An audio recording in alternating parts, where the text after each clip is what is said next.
Moni abale ndi alongo okondeka konse kumene tilandiranenso pano patiyankhule na Ambuye lero la Mulungu pa 19 February 2023. Lero ndi la Mulungu la 7 nyengo ya Pachaka. Mawu athu alero mawu oyamba Levitiko mutu 19 ndime yoyamba kulekeza 2 kupitiliza ndime ya 17 mpaka 18. Mawu achiwiri kalata ya Paulo oyera kwa Akorinto 1 Akorinto 3 ndime ya 16 mpaka 23. Uthenga wabwino Mateyo mutu 5 ndime ya 38 mpaka 48. Amene akutiwerengera mthenga wabwino komanso kutigawira mawu ndi Reverend Father Augustine Kaliu kuchokera ku St. Matthias Parish, Lumbadzi, mu Archdiocese ya Lilongwe. Ambuye akhale nanu, akhalenso ndi mzimu wanu. Mawu a mthenga wabwino monga adalembera Mateyo woyera. Ulemu kwa inu Ambuye. Pa phiri paja Yesu adati kwa ophunzira ake, mudamva kuti anthu akale aja adawalamula kuti diso lilipe diso ndipo dzino lilipe dzino. Koma ine ndikukuwuzani kuti munthu woyipa osalimbana naye. Ngati munthu akumenya pa tsaya lakumanja umpatsenso linalo. Ndipo ngati wina afuna kukuzenga mlandu kufuna kukulanda malaya ako, umulole atengenso ndi mkanjo wako womwe. Ngati msilikali akukakamiza kuyenda naye mtunda umodzi, uyende naye mitunda iwiri. Munthu akakupemphani kanthu umpatse. Ndipo wina akafuna kubwereka kanthu usankanize. Mudamva kuti anthu akale aja adawalamula kuti ukonde mnansi wako ndi kudana ndi mdani wako. Koma ine ndikukuwuzani kuti kondani adani anu ndi kuwapempherera iwo amene amakuzunzani, kuti mukhaledi ana a Atate anu akumwamba. Pakuti Iye amawalitsa dzuwa lake pa anthu abwino ndi pa anthu oyipa omwe, ndipo amagwetsera mvula anthu olungama ndi osalungama omwe. Ngati mukonda okhaokhawo amene amakukondani inu, mungalandire mphotho yanji? Kodi suja okhometsa msonkho amateronso? Ndipo ngati mupatsa moni abale anu okhaokha, mwachitapo chani pamenepo choposa ena? Kodi suja anthu akunja amateronso? N'chifukwa chake inu mukhale angwiro monga Atate anu akumwamba ali angwiro. Mthenga wa Ambuye. Ulemu kwa inu Ambuye Yesu Khristu.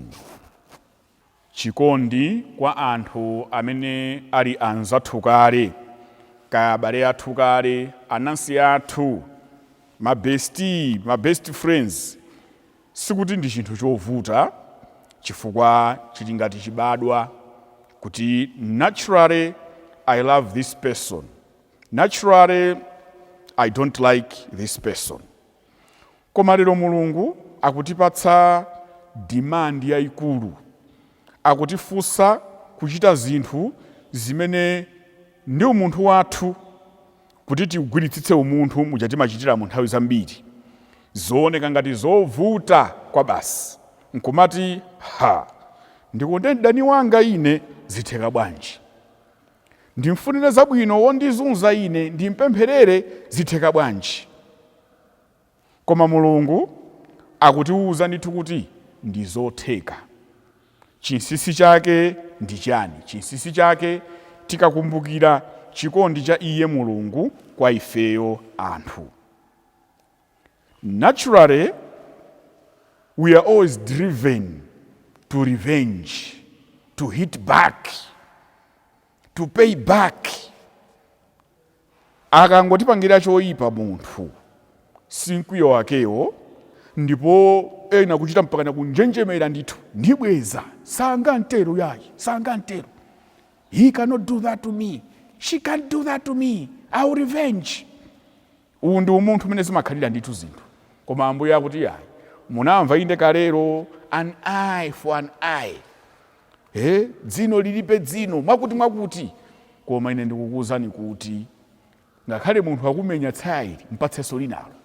Tsono nkumati kodi Ambuye akufuna kuti tikhale anthu kapena ooneka ngati basi we are just fools or what? Kuti basi tikhale opusa okhala ngati basi olekerera zinthu bwanji? When we go deeper into this word, mawu amenewa pamene akumaliza ndi kunena kuti tikhale oyera angwiro monga iye ali, akufuna kuti kumbutsa Ambuye athu kuti chikondi, ngakhale ife anthu timakhala ndi erotic love, philia timati storge, chikondi cha munthu ndi nzake kugwirizana, komanso chikondi mwamuna ndi mkazi. Mulungu akufuna kuti we should go beyond, we should transcend human love and reach divine love, agape. Mulungu akutikumbutsa kuti chikondi chake mvula tikuyilandirayi sikuti ikugwa minda ya okhaokha amene amabwera kutchalichi kudzapemphera.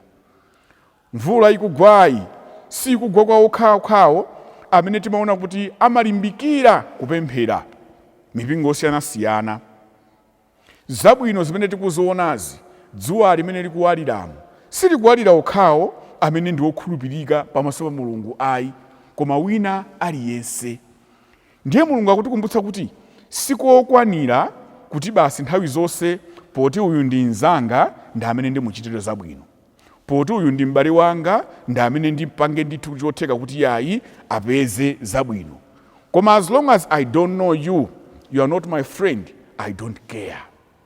Khalidwe lolakwika limene Mulungu akutidzudzula nalo, limene akufuna kukhala ngatinso pena Mulungu tikumbutsa ndi kutikumba kuti kodi ineyo Mulungu wanu ndikanakhala ndi mtima wanuwu oti okhaokhawo opemphera ndi amene ndiwadalitse, dziko likadakhala la mtundu wanji?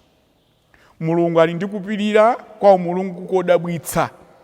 Mulungu alidi ndi chifundo chopanda malire chodabwitsa, chopereka mpata ndithu kwa zigawenga, kupereka mpata kwa anthu oyipa, anthu opanga zawo kuti likwane ndi tsiku lina lake mpaka nawo iwonso atembenuke abwerere kwa iye. Mbiri ya chipulumutso chathu ndi imatikumbutsa ndithu, imationetsa ndithu Apaulo adala Saulo, Apetro omwewa kumukana katatu Ambuye, Amagadalena zawo zija Mulungu nkwakhululukira, Alevi azakeyo andani Amateo osewa, mbiri zawo side B zosakhala bwino.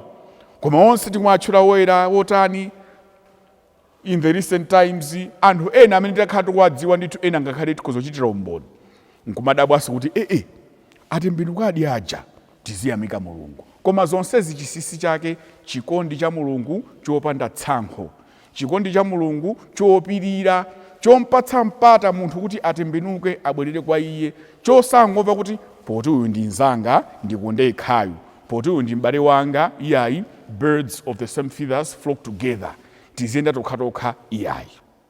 Ndiye today we are challenged to go the extra mile. We are challenged to transcend mere human love and be embraced in agape love. Tingakwanitse bwanji zimenezi? Kulolera kuti tiphe kungomva ma emotions athu. Sizilephera kwa munthu kuti ndakwiya, ndapsa mtima, uyu wandipyetsa mtima sizikuyenda. Koma tikalimba mtima ndikumpempherera mdani wathu, kumukhululukira, mtendere timaupeza ndifeyo.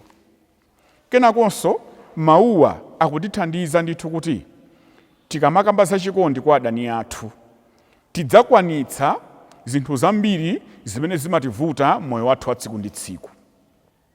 Tanena kale zimene Mulungu amachita kwa munthu wina aliyense, womukhulupirira ndi osankhulupirira yemwe.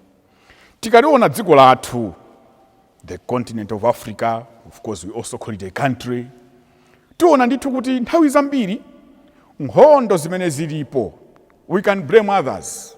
Yes, hayi chifukwa cha awa akutibera ma resources, awa akutani, koma tiyamikira papa athu Papa Francisco anapita kwa abale athu DRC, kwa abale athu ku Sudan, kuwayika pamodzi atsogoleri, takondanani, tapangani zinthu zokomera nzika zanu, khululukiranani, kondanani. Si chifukwa kuti awa ndi achipani A, achipani B. Si chifukwa kuti awa tinga kumpoto, pakati akumwera. Si nkhani imeneyo, chakumangani pamodzi, tonsefe ndife anthu. Koma tikamba kuti anthawi, uyu sowa kwathu, uyu ngwa kwithu chara, uyu sowa kwathu ayi, uyu mwakuti, isi uyu ayi, sintomziwa. Tikamba zimenezi, tayiwala kuti dzikoli ndi limodzi lathu tonse. Kaukhala uku,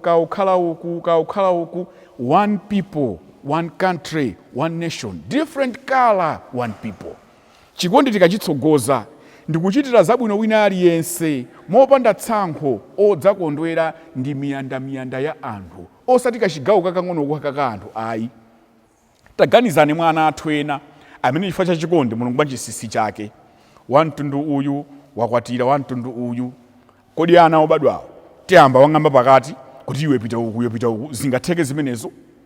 Koma tikaonetsa chikondi anawo pamene akukula, adziwa ndithu kuti inde akuti amayi amachokera uku, madala amachokera uku, that comes from there, but we are one people. Titsogoze chikondi. Koma zizomati yayi ife tabweramo zosanachita mbuyo mu trash, palibe kanthu tiyambireso wapo. Zosanapanga zakuti yayi vision 20 chakuti ifeso tibweretsa vision chakuti, adzabwera wina iye ife tibweretsa vision 28 katibweretsa chani. Why? Nkhani yake si wathu, si mbale wathu, si nzathu, si wakwathu. Kondani adani anu, go the extra mile. Tisakhale mu comfort zone yomangonamizana kuti izizi nzaife ayi, moyo nkudalirana. Ananena kale makolo wathu mutu umodzi susiza denga. Ananena kale makolo wathu kuti lende nkukankhana. Zonsezi kuti kumbutsa kuti tikhale anthu othandizana, aliyense agwire ntchito yake m'malo wake. Uyu ndi wanzeru mbali yakuti apange zimenezo, uyu amathaza kuti apange zimenezo. Distribution of development, distribution of resources ikhale across the nation, across the church, aliyense nkukhala beneficiary. Nkumati chakudyachi talandira, zikomo Ambuye. Izi ma business yathu akuyenda, zikomo Ambuye. Why? We have put deliberate policies to benefit everyone regardless of race, color and where one comes from. Tiye tipemphererane wina ndi nzake, tipempherere dziko lathu, tipempherere Africa yense, tipempherere dziko lonse lapasi kuti kama United Nations onsewa, mabungwe onsewa asangokhalapo mwalebo, mongokhala mwalebo kuti basi tungofuna phindu tipezepo ayi, koma aonetsetse kuti umodzi pakati pathu ulipo. Ndipo umodziwu ngakhale tisemphane maganizo kuti awa amakhulupirira ideology yakuti, chipani ichi chimakhulupirira zakuti, koma awa angokhala ma arguments onena kuti kumapeto kwake chimene tikufuna kupanga achieve ndi kutumikira nkhosa za Mulungu, ndi kutumikira mitundu ya anthu yosiyanasiyana for their own good. Kondani adani anu. Amen.